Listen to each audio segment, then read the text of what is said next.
In this video, we are going to discuss about the three-dimensional representation of organic molecule on paper.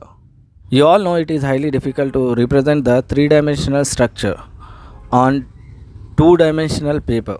But in organic chemistry, we are going to represent the three-dimensional representation of organic molecule on paper.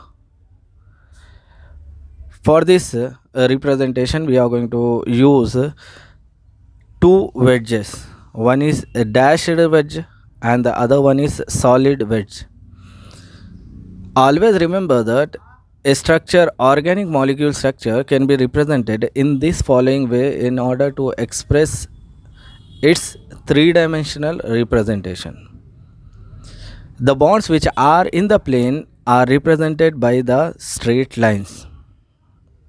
The bonds in the plane are represented by this type of lines, whereas the bond which is towards the observer is represented by this type of wedge. This wedge is known as solid wedge, and always this wedge represents the bond towards the observer.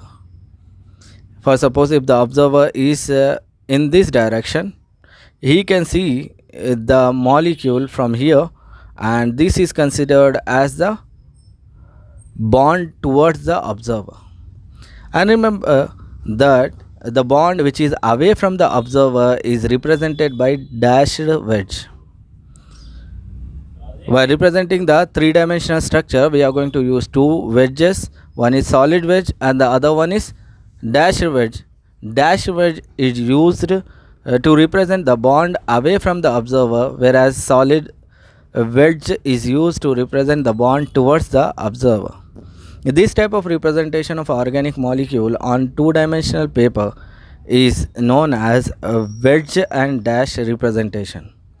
The molecule which we have taken here is methane molecule. As you all know, the formula for methane is CH4.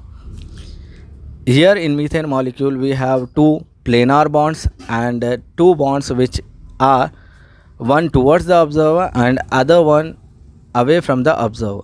Towards the observer is represented by solid wedge, whereas away from the observer is represented by dashed wedge.